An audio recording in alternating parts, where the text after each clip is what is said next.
The Locked On Podcast Network presents the Big 6 in 60.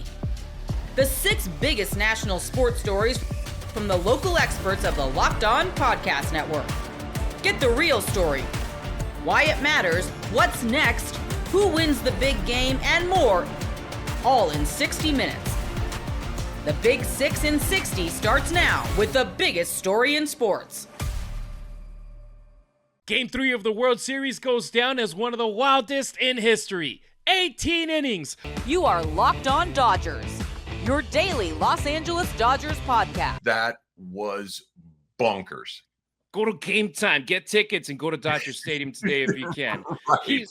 He's Travis Rogers. I'm Harry Ruiz. Two guys who talk sports for a living and bleed Dodger blue for life. You can get more Travis on 710 ESPN LA on the radio or the ESPN LA app on your phone from 3 to 6 p.m. with the Travis and DeMarco Show. As for me, I'm the Spanish play-by-play broadcaster for the USC Football Trojans and the Las Vegas Raiders. But nothing, absolutely nothing beats jumping on the mic every weekday morning and diving deep into what I love most, talking Dodger baseball with you.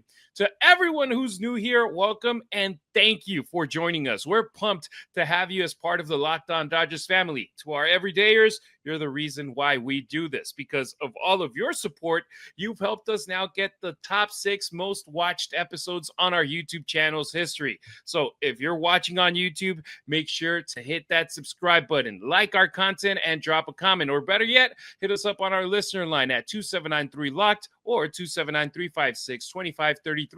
Leave your name. That's very, very important. Leave your name. If not, we can't play your audios, where you're listening from, and your take on Dodger baseball. Voicemail or text us to have a shot of getting featured on our show. Ohtani, Klein, the dual MVPs of Game 3 of the World Series. The first half of Game 3 belonged to Shohei Ohtani. Ohtani reminded everyone why he's the most complete player on the planet and in baseball history. He was seeing the baseball like a beach ball. 4 for 4, 2 home runs, 2 doubles, and then Toronto decided to take the bat off of his hands. They quit by walking him his next 5 at-bats, which, Travis, ended up being the right decision.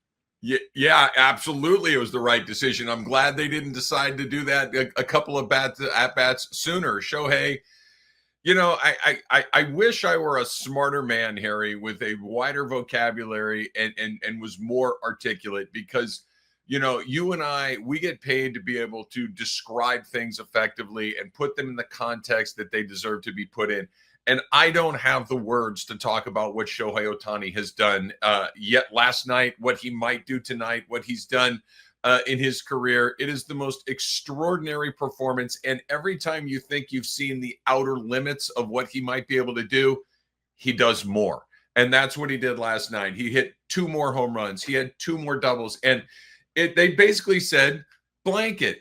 Anybody but him. They're walking guys to get to Hall of Famers. They're loading the bases. They're putting tying and go-ahead runs in scoring position, and literally anybody but him.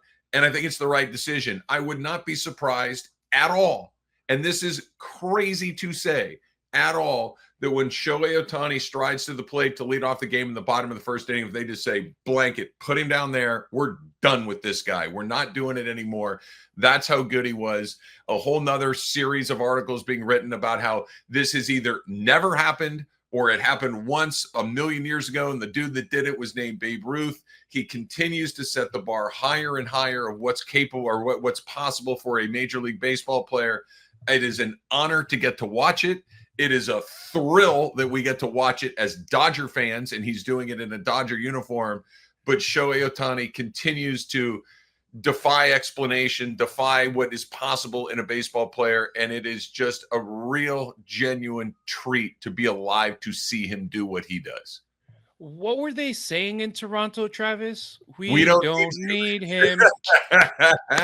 We don't need him. It's all right. You don't need him.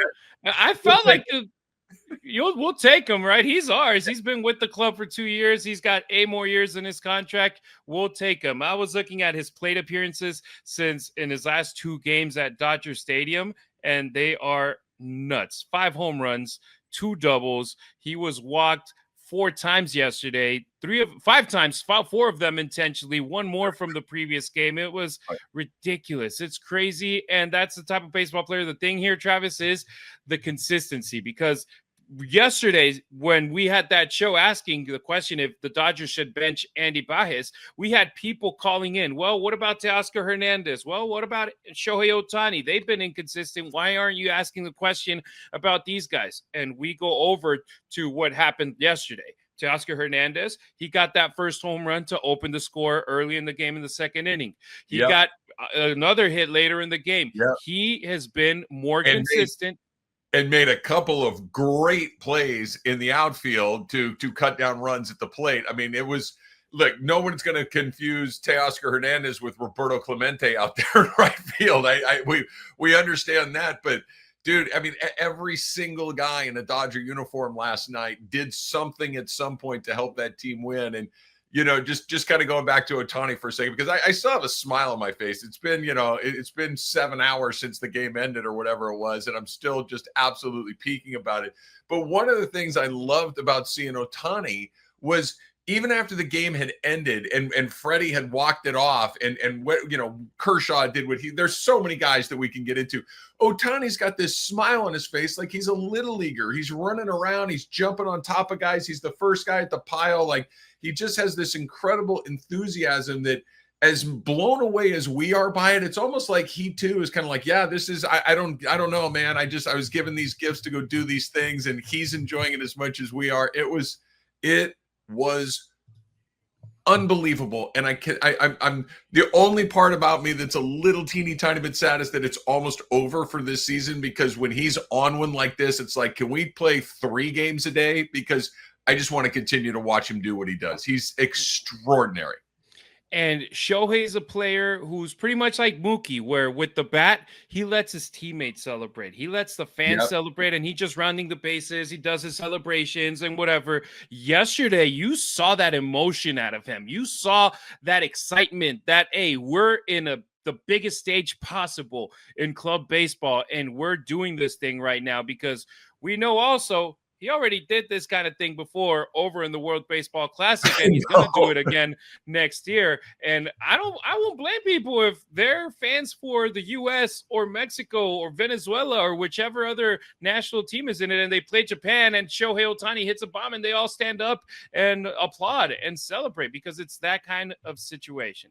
I'll do it. Look, he could take who you know, could put Paul Skeens out there in the WBC for Team USA or whatever, and like, you know, I'll be rooting for him, but you're not going to ever find me rooting against Shohei Ohtani on a baseball field. Not ever. I mean, it was an amazing performance. And what's so weird, Harry, about that game last night is I don't want to say that Shohei's performance will get lost in the shuffle because it was too good to get lost in the shuffle, but it's almost like it happened in a separate game, because everything that he did came in the first part of the game, in the first 9 innings of the game. Then everything else that happened in the next 9 innings of the game, he really wasn't involved in, other than, you know, they walked him a few times because, like we talked about, it was like, no. I don't care. He's getting the Bonds treatment. We're not letting him beat us.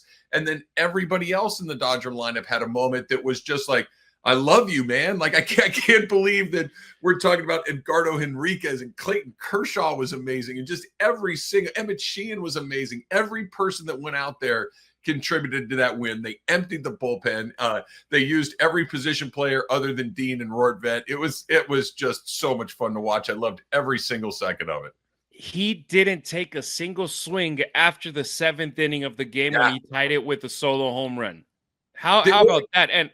And if you're watching the show on YouTube or on other platforms, you can see on the graphic, I put Show MVP of game 3.1, Klein MVP of game 3.2, because I do a lot of work behind the scenes, and I'm like, okay, doing the topics, and we're going to dive into the defense. It was going to be a whole segment by itself. Once the game ended, I was like, no, we got to talk about Shohei Ohtani in the first half of the game, and we got to talk about Will Klein in the second half of the game, because, oh my God, as the game wore on, Travis, the Dodgers needed a bullpen that has been very highly criticized, including by me, by you, over the last couple of months, and an unexpected hero delivered. Will Klein, the last guy available out of the bullpen, took over from the moment he took the mound in the 15th inning. Travis, 15th inning is when this guy came in, when this kid came onto the field, and he was out there until pretty much the game ended for the boys in blue. You were talking about 72 pitches for a guy who had never gone over 33 in a baseball game. Yeah, no, this was just a couple of different things. And I'm not going to get on my soapbox today because today's not the day to do it. There will be other days to do that for sure. That's why you got to be an everydayer to hear all the things that we talk about. But this goes to show you that this nonsense about pitch counts and you got to do this is like, these guys can pitch longer. They can pitch effectively longer. They can find another level that they can go to. Will Klein was put on this roster simply because it's like, yeah, I don't know, man. Maybe there'll be some wild, crazy game that goes 12 innings. Then we're going to need this guy. Maybe there's going to be a game where we're ahead 10 runs or behind 10 runs, and we don't want to use any of the guys that we're going to have to use. Or maybe Will Klein is a World Series hero because he goes to a level that he has never been to in his professional life. Will Klein's career ERA is over 5, and he went out there and threw 4 basically perfect innings in the World Series against a really good team under the highest stakes possible, knowing that there was nobody in the backside of the bullpen to back him up, that he was going to win or lose that game, on his own. There's no off ramp, like taking nothing away from Kershaw or Sheehan or any of the guys that went out there. But this was hey, just get out of this inning and I'm out of here, man. I don't have to worry about it. This is somebody else's problem. Well, it was Klein's problem all night long. And once we got into those late innings, and he stepped up and he delivered in a way that I think anybody would have been. You could have been prime Dennis Eckersley or Mariano Rivera or any of these lights out closers that we've seen over the years. And Will Klein for a night was just as good as all of them. And it was a pleasure to see it. I don't know. He probably doesn't throw another pitch the rest of this World Series. I can't imagine there's another role for him, especially after emptying the tank the way he did. But what an amazing way to go out. What an amazing way to kind of put your stamp on a series that, yeah, he's probably going to have a World Series ring at some point when this thing is all said and done. He can show his grandkids, but it's not like, yeah, I was the 26th guy on the team and never got in. I won the damn game for my team in an 18-inning special, and I wasn't one of the main guys. I was the last guy, and he contributed in the most major way. It was extraordinary to watch. The NFL season is rolling along, and FanDuel is making sure you're ready for the weekend with a can't-miss offer. Right now, new customers can bet just $5. And if your bet wins, you'll get $300 in bonus bets to use across the app. I love using FanDuel because it fits how I like to bet, whether it's player props, building a same-game parlay, or even jumping in live as the action unfolds. It's quick, it's easy, and it's the best way to add a little more energy to Sundays. So are you ready to play? Download the FanDuel app by visiting FanDuel.com to get started. That's FanDuel.com to place your first $5 bet. The Kansas City Chiefs win their 3rd straight game, and it did not look pretty in the first half, but they got it done in the second. From the land of the free and the home of the Chiefs, this is the Locked On Chiefs podcast. That dodged a bullet early, came out and probably didn't hit the rhythm they were looking for. I'm going to take a wild guess, and that's not the way they wanted to start that game. First quarter in particular, Matt, what gave it away? Was it Patrick made a comment after the game, I think, to the broadcast about just not coming out flat again with low energy and needing that halftime adjustment. What did you see in the first quarter that set it apart? Well, I didn't think they were necessarily that flat. It was just, 2 particular plays that killed him. One, obviously, Travis Kelce had the bobble that turns into an interception. At least it didn't cost him this time as much as it did against the Eagles. But, Mahomes has 4 interceptions now on the season, and 2 of them are straight off the hands of Travis Kelce. So I think that's going to be a little bit frustrating. But Mahomes kind of downplayed it. Kelce did not talk to us after the game. I know he talked to Scott Van Pelt. I have not heard what he said there yet. So maybe he gave all the answers there. And then, Mahomes and Hollywood Brown had a moment where they just were not quite on the same page as far as the throw goes. And Marcus Lattimore was in great position to make an interception. Those 2 turnovers were huge. And the Chiefs got the stops that they at least needed. But I thought both, offenses in particular were a little sloppy, at least in the first half. I mean, you had Washington had a couple of drives where they turned over the ball on downs. The Chiefs had the drives where they turned the ball over on interceptions. Once the Chiefs seemed to get that out of their system, though, I mean, they got the score in the second quarter to kind of get things going. And then in the second half, obviously, it was all Chiefs. Yeah, and you look at that and you look at how this game played out. It was a tale of two halves. And the big thing that stood out to me, as you said, the interceptions, stuff that you can't have happen. Travis Kelce, don't know what you really say about that other than he can't have the ball continue to bounce off his hands and turn the ball over. You're right, though, Matt. It wasn't as big of a deal as the one against Philadelphia where they ended up taking advantage of it. But those are the types of plays that against better teams will get you beat. And to me, it looked like, at least in the first half, this was a team that wasn't focused and came out. I don't know that I would say without energy. They just didn't look focused. They didn't look like they were locked on and ready to go in this game. And it was one of those things where once they figured out what to do and made a couple of adjustments, the offense clicked. I mean, 4 touchdown drives of close to over 70 yards plus. I think one was 65, the 3 more of over 70. I mean, just a completely different game in the second half than it was the first. Yeah, 4 touchdown drives and 5 drives overall between, I think, at the end of the second quarter and the beginning of the third. And, once again, I mean, Chiefs, they scored more points. They kind of called off the dogs a little bit and just took things a little bit easy in the second half. And in the fourth quarter, didn't bend the backups really, especially on offense. They really never did that. They did put the backups on defense. So that kind of called it off. But again, I mean, you get a 28-7 win. I don't know how you really say that, they didn't come out with enough energy or they didn't have enough focus. They still won this game. I think, once again, you have 2 plays that, one, give up to Lattimore. He made a good play. It wasn't a great throw. It wasn't a great, job of Hollywood defending the ball and even trying to knock it away. And again, I mean, Kelce, hey, the rest of the game outweighed that one drop and that one bobble that turned into the turnover, and obviously let you hurt yourself. But it's hard to find a reason to be disappointed with me in a 28-7 win, even if it is against the 500-ish team with a backup quarterback. If I did anything wrong at all, Matt, is I called the game 27-17 Chiefs, and I gave the Commanders too much credit. One of those things is because I thought they'd be able to run the ball better. I thought they would attack better. They ended up with Bill with 2.8 yards a carry. Mariota was their leading rusher, and not only yardage but average. That was surprising to me. Not that I should be shocked, because this defense has been able to pull themselves up by their bootstraps all season long. And those interceptions put them into that spotlight, and they were Johnny on the spot and responded. I thought the defense, in terms of its coming together and being prepared to deal with uncertainty, certainly set that apart today in the first half. Am I wrong?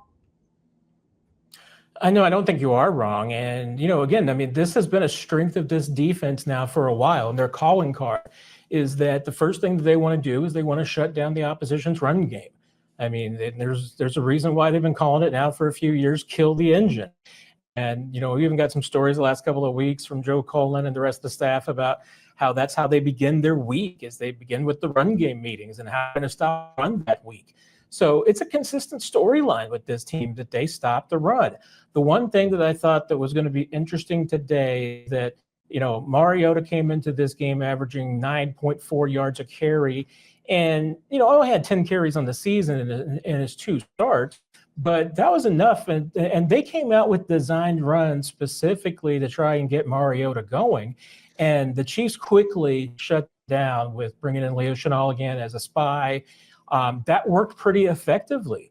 And, once they kind of shut down the run game and got that going, it really didn't take a whole lot more to shut down the passing game, because even though Washington had back, their 2 best receivers in McLaurin and Debo, they never were really able to become multidimensional. And the Chiefs, obviously, I think they got some help from the play calling. I mean, Washington decided to go for it in a couple of positions rather than take some points, and that probably helped the Chiefs a little bit. I don't think it was the deciding factor in this game, but those 4th down stops that they got in the first half were pretty critical. Yeah, they absolutely were. And I think when you watch how this game played out and you look at how the Kansas City Chiefs played both first half and second half, offensively and defensively. They just kind of changed how things were going in the second half. The one thing I will say, and you made a great point, Matt, about getting Deebo Samuel back and getting McLaurin back, huge things for the Commanders. McLaurin made 2 amazing plays. That touchdown grab was a fantastic play. It wasn't great defense. They shouldn't have been in the situation where he's guarded by who he was guarded by at that time, and there was nobody around him. But the play on the sideline against Trent McDuffie, you tip your hat to a guy for making those types of plays. McDuffie was right there, and those are just kinds of plays that, if they make them against you, you just hope that they don't make enough of them to make you regret it at the end of the game. So I liked what I saw from this defense in the second half. I thought it was a great way to see things. And at this point, I am excited to see how things are going to be going in the future. They have a huge game against Buffalo. Forcing 2 turnovers against Kansas City Chiefs quarterback Patrick Mahomes should be a recipe for success, but wasted opportunities, wasted those takeaways. You are Locked On Commanders, your daily podcast on the Washington Commanders. This Week 8 loss to the Kansas City Chiefs, basically just one kind of an ultimate flip of fortune from the defense being the major liability to the offense being the major liability, and also just a prime class of what happens when you squander opportunities and you don't play complementary football. So the Washington Commanders, surprisingly to a lot of people, had the opportunity in this game in Week 8 to defeat the Kansas City Chiefs in Arrowhead Stadium in Kansas City, Missouri on Monday Night Football, and really kind of just in one fell swoop kind of try to get their season back on track, get back to 500, knock the Kansas City Chiefs back to 500. Like, both teams could have walked out of the stadium today 4-8. However, instead, the Kansas City Chiefs walk out 4-4. The Kansas City Chiefs walk out 5-3, and the Washington Commanders walk out 3-5. And the story of the first half was the Washington Commanders' offensive inability to capitalize on opportunity. 4 separate times in the first half, the Washington Commanders offense gets into scoring range and comes away with 0 points before finally getting a score late in the first half due to 1 interception and 2 turnovers on down. So 4 opportunities, only 1 score. And ultimately, look, I can't tell you that if they capitalize on those opportunities, they even win the game. But I can tell you that it's a lot more likely that they have the opportunity to win the game there at the end than what ended up happening in the actual outcome of the game. So first drive of the game, the Kansas City Chiefs won the toss. They decide to defer to the second half. So the Washington Commanders offense gets their first crack at the Kansas City Chiefs defense, and they're driving.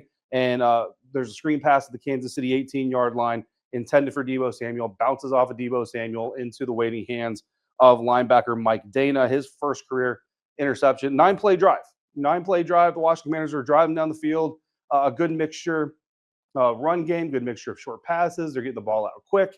They're not allowing Chris Jones or anybody else to really dictate terms to them. It was a really solid drive. I was actually very impressed. I was very happy, pleased with what we were seeing. And then, boom, disaster strikes. You know what I mean? And Deebo Samuel, someone who's been such a critical part of the success that this team has had in moments in this situation specifically, takes his eye off the ball, starts to try to turn upfield to run with it before he secures it, whatever it is, loses focus on it. And, it's just been kind of a reoccurring theme, loses focus, loses discipline, whatever it is, and disaster strikes, because that's what happens in the National Football League if you lose your focus or if you lose your discipline. So first drive should have produced at least 3 points, right? If not more, going the other way. Drive number 3, the Washington Commanders end that with a turnover on downs at the Kansas City 35. Marcus Mariota passes the ball 4th and 6, comes up short. Look, I'm with a lot of you. I think that Zach Ertz converted that first down. Where have we heard that before? That's not a song that we've sung before. But ultimately, the spot on the field is what was measured virtually. It was virtually measured as short. And Dan Quinn, for one reason or another, did not challenge the spot of the ball to get them to respot it. Again, to me, I think it was a bad spot. I think had they respotted the ball, then it would have been overturned, or it would have been a first down, and potentially that drive ends in points. I don't know, but ultimately, what ends up happening is a turnover on downs. 4th drive of the half, they end up with another turnover on downs. This one at the Kansas City 28, so even closer. 4th and 1. They come up on 4th and 1. So they come up on 3rd down before the 4th and 1, first of all. And I kind of look over to Chick Hernandez. We're sitting next to each other in the press box. And I'm like, this has got to be 4th-down territory. So I'm running the ball. Just either convert it or make it a shorter, more manageable 4th down. They do what they do. 4th and 1 comes up. And they took a shot. They took a deep shot. And I didn't like it. I didn't like it then. I don't like it now. I don't hate the thought of going forward on 4th down, right? Matt Gay was ruled inactive, a handful of hours before the game kicked off, and you bring in a new kicker off the street that, like, I haven't even met the dude yet. I don't even know what he looks like. And, so I don't necessarily disagree with going for it. You're playing the Kansas City Chiefs. You need points, all those things, set the tone, be assertive, all that. But, up until that point, man, I mean, like the play calling had been really good up until that point. Again, a good sprinkling of running backs. We saw Chris Rodriguez get in the mix a little bit, short passes, screen passes, which screens are great things to use against incredibly aggressive defenses. The Kansas City Chiefs, top 10 in the league in blitz percentage, right? So they like to bring pressure. So screens are going to work, things like that. You're moving the ball. And then just on 4th and 1, what possesses you to just take it to all or nothing? It's an all or nothing, proclamation, taking that deep shot like that. And this is not the team you do that against. You're on the road. It's prime time. You get your backup quarterback. Your main receiver is in his first game back after missing 4 weeks with injury. Your other receiver, your second receiver is back, but he's been dealing with heel. Like, there's just so many reasons to point to on 4th and 1 why you don't take a deep shot. And if you go back and look at the play, and there's actually a lot of plays in the half before this play happens, because again, I'm sitting next to other reporters, and there's some reporters like, oh man, like he had this guy deep or he had that guy deep, and I said, yeah, but look, right now they're reading short to deep, and I'm okay with that, and I'm okay with Marcus Mariota doing that, and I'm okay with saying take what the defense gives you, take the short stuff, yards after catch if you can get it, secure the ball, don't fumble it, whatever, live to play another down, all that stuff. I'm okay with that approach, and that's what they were doing, and it was working. And that's what's the most dumbfounding part of this to me is it's working. You're moving the ball. I understand this is the 4th drive of the half, right? You're not getting points. I get that. I understand that's frustrating. But you're moving the ball. And on 4th and 1 from the 28-yard line, you don't need to score here. I know you want to score. You want to score in every play. But on 4th and 1 from the Kansas City 28, in this game flow, you just need to extend the drive. That's got to be priority number 1, extend the drive. And again, go back and watch the play. You can have the exact same play call on, but if Marcus Mariota is reading that thing short to deep, he's got a short receiver open, wide open for a 1st down, for a completion. You want to take the shot on 1st and 10, right? Kansas City 28, 4th and 1, convert, pick up 5 yards, get to the Kansas City 23. You're right outside the red zone. You want to take the shot on 1st and 10, brother, take the shot. You want to take the shot on 2nd and 8 after that, take the shot. Hell, 3rd and 7, I wouldn't love it, but if you want to take the shot there, take the shot. But on 4th down, your priority's got to be moving the ball. That's just my stance on it. That's just going to be my stance on it. It was my stance during the moment. Insiders got text messages from me, kind of speaking to it as much, and it just got under my skin, man. So a wasted opportunity there. Just another one. Wasted takeaways. The defense got 2 interceptions off Patrick Mahomes. Marshawn Lattimore, really great play. Inside the red zone, Washington 10-yard line. Bobby Wagner got one to tip drill. Travis Kelce bounces the ball off of him. Bobby Wagner ends up coming up with it, kind of paying back with that one. And again, the offense couldn't convert points. So it's just kind of, again, the inconsistency, the non-complimentary football.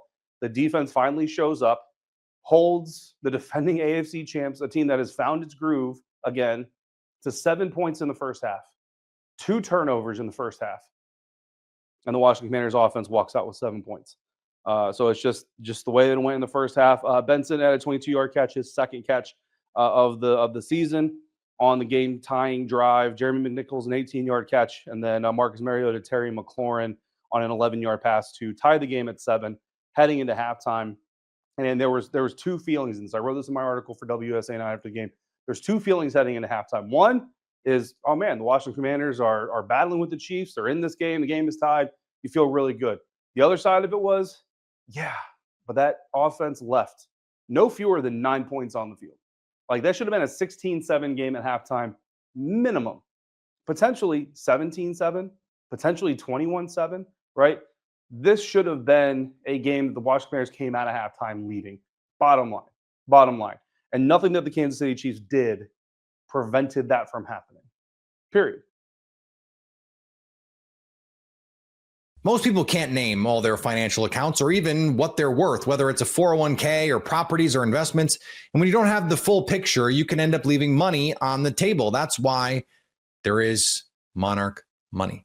It's an all-in-one personal finance tool that brings your entire financial life together in one clean, easy-to-use interface on your laptop or your phone.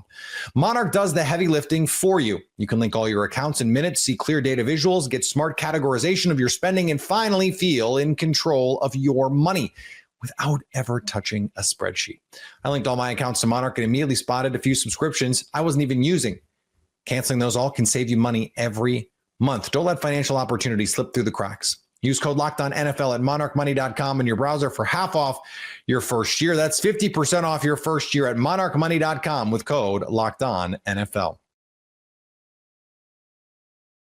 With Brian Kelly out, what realistic options does LSU have for its next coach? You are Locked On LSU, your daily podcast on the LSU Tigers. As LSU will finish the remainder of this season with Frank Wilson as the interim head coach, with Alex Atkins calling plays, and we'll see what happens with the roster in the coming days. A lot of the focus and attention naturally is going to turn to who's next. And these are the types of things that in this current climate are going to happen very quickly. Now, LSU's not going to make a hire before the end of the season, but I'll remind you that in 2021, LSU hired Brian Kelly on November the 30th, so just a few days after Thanksgiving. So one of the benefits, remember then, they fired Ed Ogeron early in the season, and he coached out the remainder of the season as a lame duck coach, but it allowed LSU the opportunity to start tilling the soil and making phone calls and finding out what was realistic, what options were there, and starting to do their due diligence, vetting their options, and then getting a deal done. So as soon as the season ended, they could make their hire, move on into the December signing period, portal, etc. So no different right now. You have now, 5 weeks remaining in the regular season, your open date, and then your final 4 games. And then a short time after that, you would anticipate that this will be a done deal with a new head coach. So for LSU's brass right now, the onus is on them to start moving this process along to see who that hire might be. It's always interesting when we look at what realistic options are there, what options that media may want, what options fans may want, what options are actually realistic options. For whatever it's worth, the odds makers over at BetOnline, by the way, these are not odds that you can actually bet on. Like, you can't place a bet at a sports book on these, but they're sort of hypothetical odds of who might be the next coach. So we've seen some of the offshore sports books put out odds. So, for example, like, you're not going to find these odds at our partner FanDuel, but some of the offshore odds put out odds, offshore books put out odds. And they've got John Summerall from Tulane as the betting favorite at plus $1.50, meaning you'd have to bet $150 to win $100. Joe Brady next at 2-1, followed by Lane Kiffin at 4-1. Then James Franklin at 6-1, Eli Drinkwitz at 8-1. Then Jeff Brom, Brent Key of Georgia Tech, Jimbo Fisher, Clark Lee at 20-1. Marcus Freeman, wouldn't that be something? 25-1, same odds as Urban Meyer. Then some longer shots. Rhett Lashley, John Gruden, Kenny Dillingham, Lincoln Riley, Dabo Sweeney, Dan Mullen, who I actually don't think is a super long shot. Alex Golish, Dan Lanning at 66-1. Matt Campbell, Nick Saban further down the line. I think when you're having the conversation, you first have to start with who might actually be interested. And the name that everyone is going to start with is Lane Kiffin. And on Monday, Lane Kiffin, this is Lane Kiffin's Monday press conference following his team's win at Oklahoma this past weekend. And he was asked about Brian Kelly's firing, and he had this to say. I mean, very surprising. I mean, it's the college world we're living in now. You know, we really, if you think about it, we talk about the players now are like NFL players, you know, how they're paid. And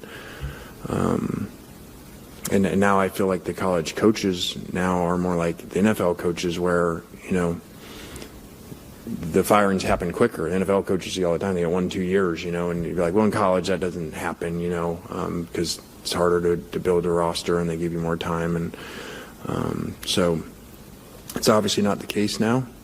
And I think it's a product of things that happen. I think that, Elko doing such a great job at A&M, I think puts in people's heads like, hey, these buyouts are ridiculous to pay. And, but I'm sure in A&M right now sitting there going, okay, well, yeah, that was ridiculous to pay, but I feel pretty good about that right now. So anytime something works, other people go, well, let's go do that. And so I think that's happened.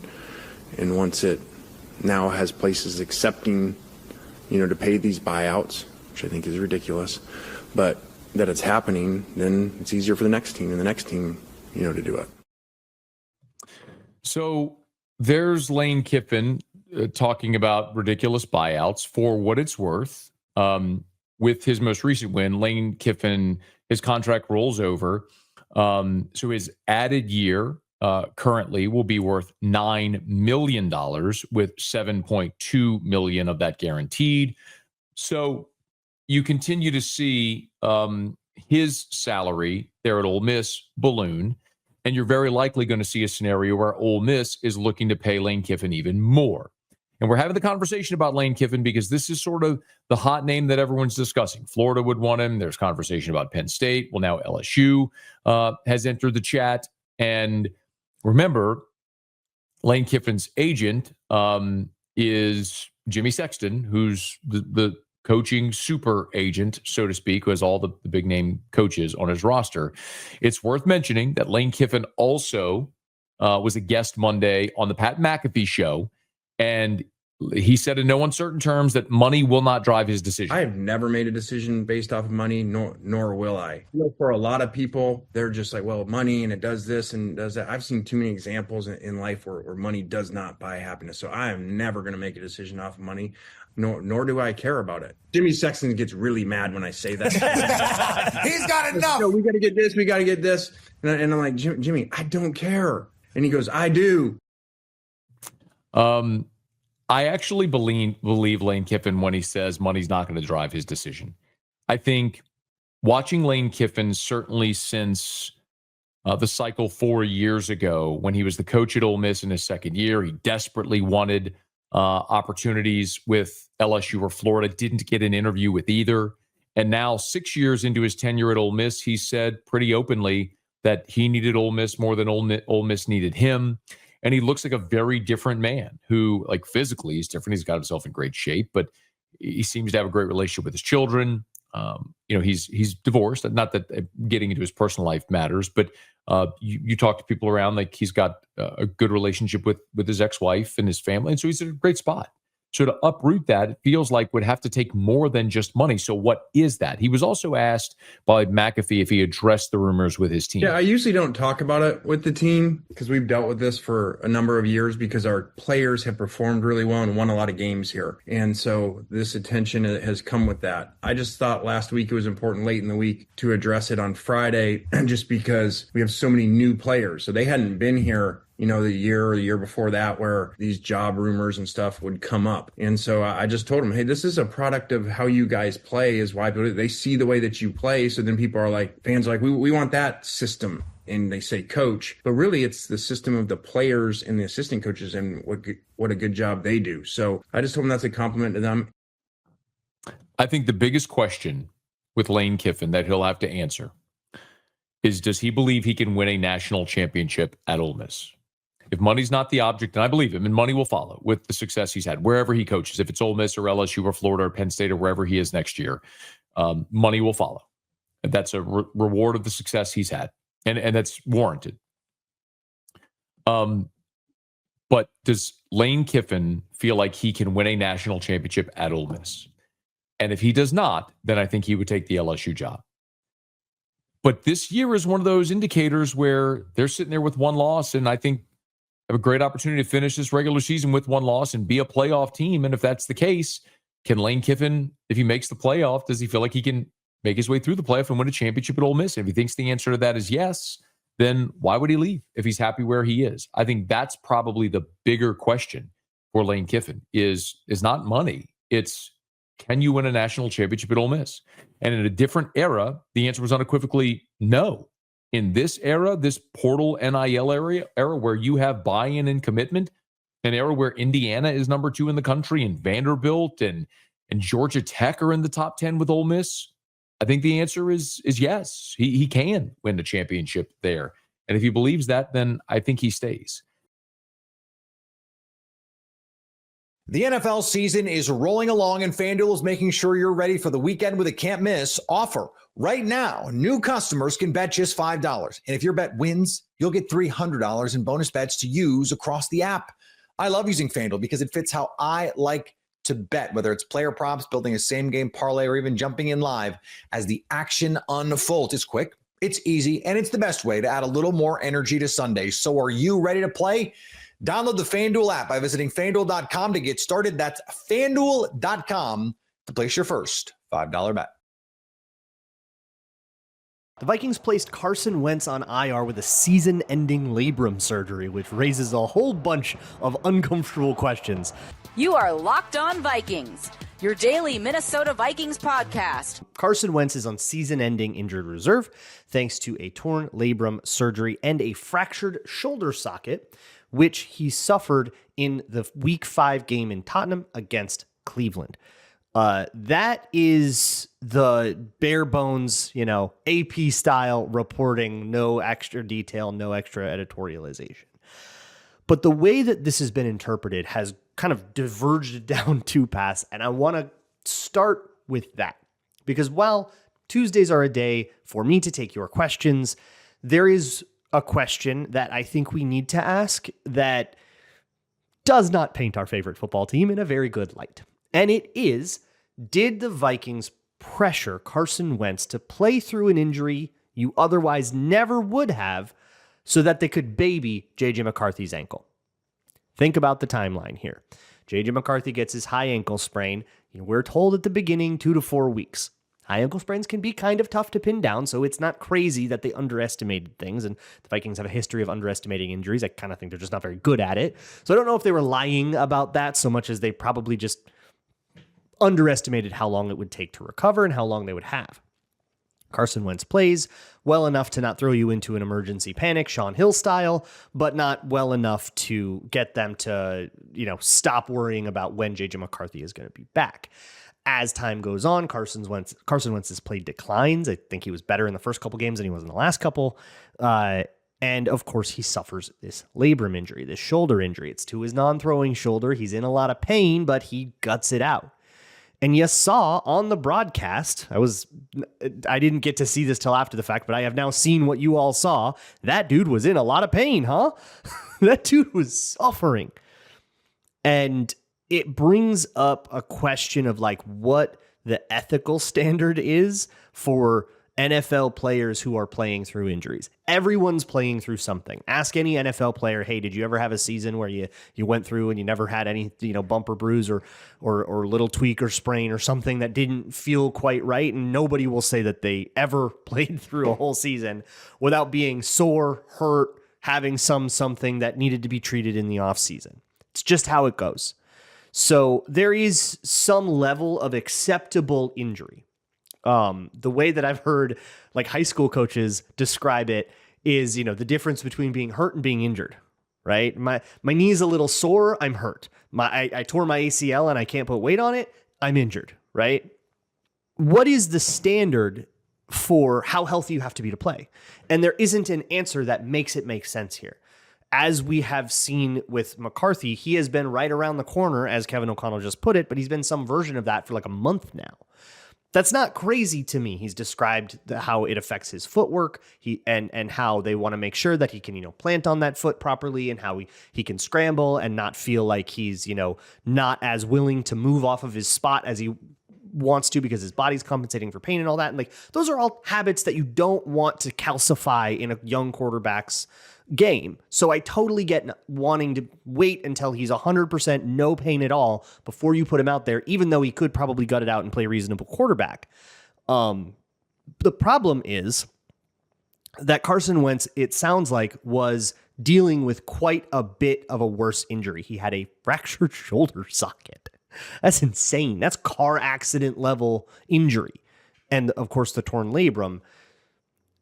And he played through that for 2 games in a short week and finished the rest of that Cleveland game because he didn't want to put Max Brosmer in. So to me, it sounds like the Minnesota Vikings had Carson Wentz play through a pretty debilitating, visibly excruciating injury so that JJ McCarthy didn't have to have a little bit of a boo-boo on his ankle. It's not a good look. That brings me to the first question that I'm going to answer from the Town Hall Tuesday, which comes from a guy who goes by Bony Fingers Washington, who says, do you think the NFL needs to investigate the Vikings staff and or ownership, specifically around the decisions of Darrisaw, Wentz, and McCarthy? That's the other kind of bad look here, is the Vikings pretty clearly rushed Christian Darrisaw back from his injury. It is not common for offensive tackles coming off of knee injuries to be on like pitch counts and like play half of a game and kind of ease their way back in this way. They're usually out until they're fully healthy, and then once they're back, they're back. And Darrisaw even said to the media he felt like he came back a little early. Brian O'Neill came back early from his MCL sprain, played against Philadelphia, and then couldn't play in the next game because of knee soreness in the other knee because he was compensating for how unhealed his MCL sprain was. So this is now 3 players who have been encouraged to play through an injury to keep a season together while we wait for JJ McCarthy. That's probably not a great look. Here's the thing, Bony Fingers Washington. The answer to this is a no, because there's not really a rule against this, at least not one that I understand. Players play through injury all the time. And it brings me back to that question that I started the show with, which is, what is the acceptable level? You've got a little scrape on your knee, you're playing, right? So there's some level of minor injury that you're willing to play through. And players play on high ankle sprains all the time, as many people have brought up when criticizing JJ McCarthy, and they're playing about JJ McCarthy, a criticism I don't necessarily agree with. I think the situation is different because he's, right at the beginning of his development, but still one that people say. JJ McCarthy himself played through a broken thumb in high school on his throwing hand and threw well, by the way. Like won that game. It was like a big moment for him. There's all kinds of examples of players playing through an injury and it's seen as gutty, right? Like, good for you, right? Patrick Mahomes on his bad ankle in the Super Bowl. But there comes a point where you shouldn't have put that guy out there. Have the Vikings cross that line, I think, is an ethical question more than a rules question. But it's one that we really probably should seriously be asking. And we are well within our rights to expect an answer about it from the Vikings, I think. I don't know if you're going to get anybody to ask. Those press rooms are particularly friendly places, and they are curated to be such, so that when these kinds of things come up, they don't have to answer those tough questions. But I'm hoping that somebody is willing to go out on a limb and ask that. Because I think the people that would are not really allowed in the room. But let's move on. Mike asks, Caleb Williams might probably suck, and Ryan Poles taking him ahead of Jaden and May is a generational fumble. But at least the Bears didn't bench him for Carson Wentz, only to unbench him because Carson Wentz's shoulder died. Are the Vikings finally going to fire their GM? Okay, I'm going to save that second one for the next question. But what I do want to respond to this is the other way that people have interpreted this, which to me makes no sense. I can't really square it, which is that the Vikings made up the ankle injury to JJ McCarthy. That's not real. That's fake. It was the soft benching angle, right? That they're really just, or maybe he was a little hurt, but they're overplaying it so they can justify putting him on the bench to play Carson Wentz for 5 games. And now that Carson Wentz is getting surgery, they're going, oh, JJ McCarthy's ankle is healthy. And everybody's like, the timing is so suspicious and coincidental. But you can't really square that if you think about it for 2 seconds, which these people clearly are not doing. Wentz suffered this injury in London. Like, he's been dealing with it pretty visibly for weeks now. And you all saw him in that Chargers game. That dude was in a lot of pain and he was playing through it. So if this was all just made up injuries to justify the bad optics of switching back and forth with quarterbacks, they would have had him suffer that injury in the Chargers game. No, like, he wouldn't have been playing through this nasty thing. And in fact, I think the timeline kind of proves the opposite. that in a normal world where you had JJ McCarthy healthy, it would have been super easy to, and let's say you did soft bench him, it would have been super easy to be like, oh, torn labrum, ankle's healthy. Why wouldn't you do that 2 weeks ago when you would have been coming off of a bye week, and it would have been like a perfect time. And it was actually kind of how I thought the timeline was going to play out. No, they had him play 2 more games on that nasty shoulder because JJ McCarthy wasn't healthy again, and the only other option on the roster was Max Brosmer, who they clearly see as unviable. Most people can't name all their financial accounts or even what they're worth, whether it's a 401k or properties or investments. And when you don't have the full picture, you can end up leaving money on the table. That's why there is Monarch Money. It's an all-in-one personal finance tool that brings your entire financial life together in one clean, easy-to-use interface on your laptop or your phone. Monarch does the heavy lifting for you. You can link all your accounts in minutes, see clear data visuals, get smart categorization of your spending, and finally feel in control of your money without ever touching a spreadsheet. I linked all my accounts to Monarch and immediately spotted a few subscriptions I wasn't even using.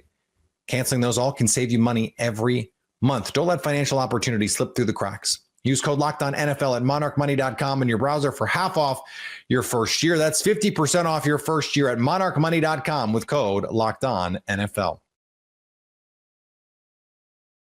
The Cleveland Cavaliers have their most impressive win of the season so far, throttling the Detroit Pistons on Monday night. You are Locked On Cavs, your daily Cleveland Cavaliers podcast. The Cavaliers got their 3rd win of the season on Monday night, defeating the Detroit Pistons 116-95 in Detroit at Little Caesars Arena. I was there. That's why my background is different. I am in a hotel in downtown Detroit doing this podcast right now.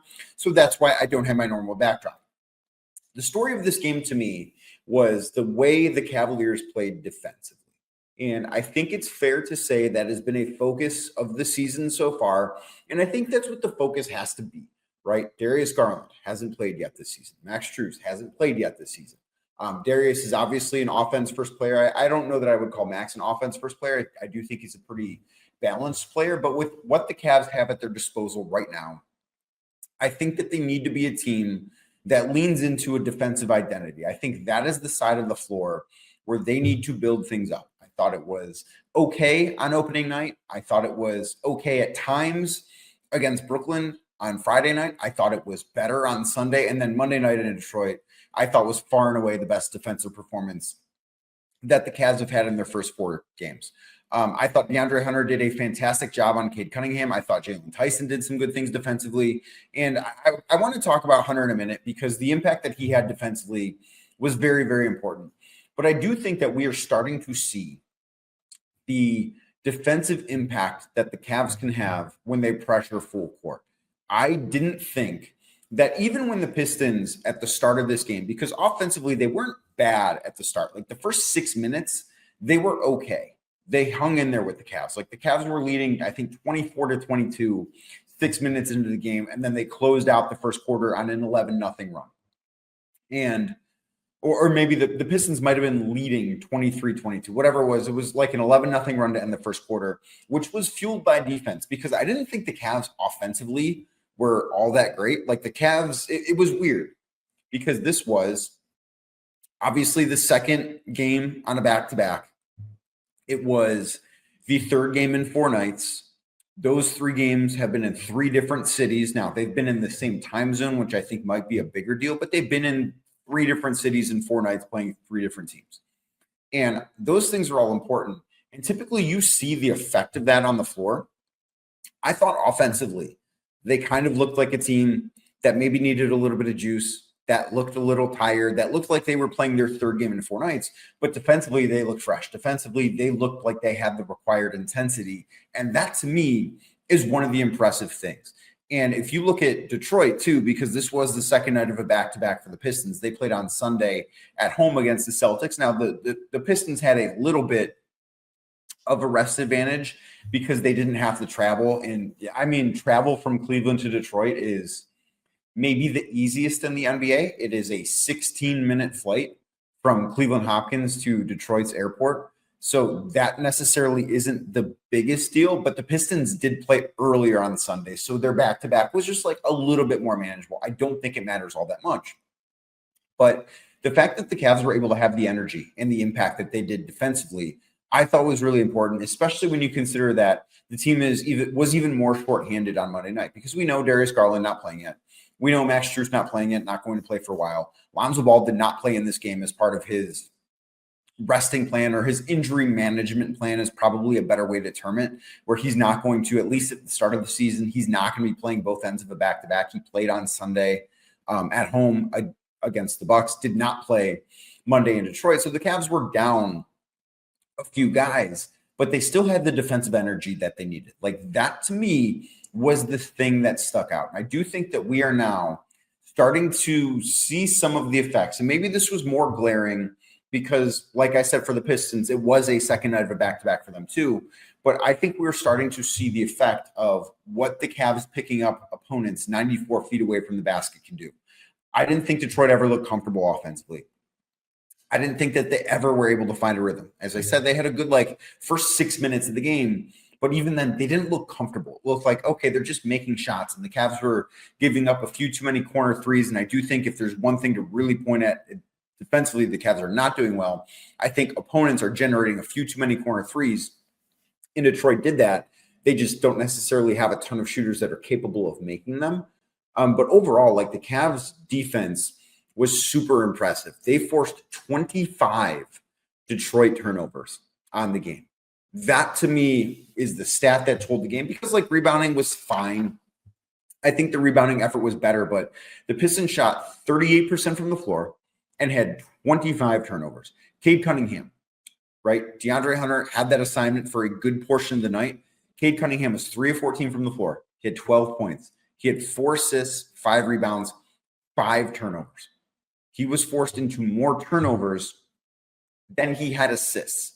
When that happens, when that kind of game is had by Detroit's star player in Cade, who is one of the best young players in basketball, right? Cade Cunningham, an all-star last year, an all-NBA player last year. He's a terrific young guard. He's one of the best young point guards in basketball.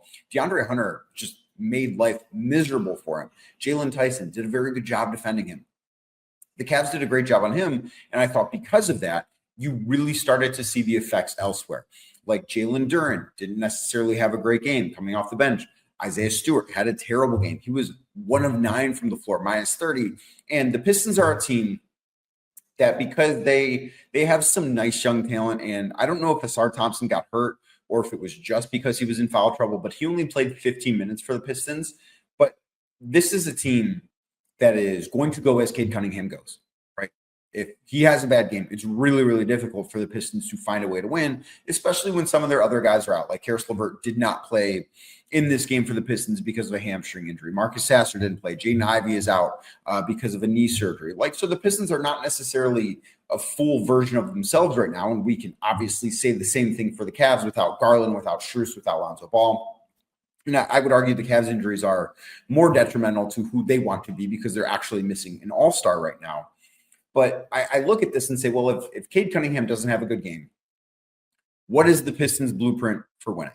And I don't necessarily know how to find it, but that tells me, okay, it's very, very important to shut down Cade Cunningham, to do a good job defensively. And the Cavs did a great job in that area. DeAndre Hunter deserves a lot of credit. I thought Evan Mobley defensively was very good. I thought Jarrett Allen defensively was very good. 1 through 5 in the starting lineup, I thought all 5 guys had good defensive games. That includes Donovan Mitchell. I thought he did some really good things defensively. And, no one's ever going to confuse him with an all-defense caliber player, but I thought he was really good on that. And we will talk about what he did offensively in this game too, coming up in a little bit. But overall, this was the blueprint for who the Cavs want to be defensively. They want to be a team that tires opponents out on that end of the floor. And one of the things that I asked after the game was to Jarrett Allen, where do you see the effects of the guards really hounding opponents for 94 feet? Because the Cavs can't do this every single possession. And I do think it's a tough thing to do, especially when they're shorthanded, right? Having Sam Merrill in the starting lineup kind of means he can't be somebody that pressures 94 feet every single possession. Now, he can still do it at times, and I think he does a good job of it. But it's tough to do it every single possession for him because he's in a different role. than he will be when Darius Garland gets back, when Max Strus gets back. Now, I only know because of his injury, he only played 18 minutes in this game, as opposed to the 30 minutes that he played against Milwaukee Bucks on Sunday night.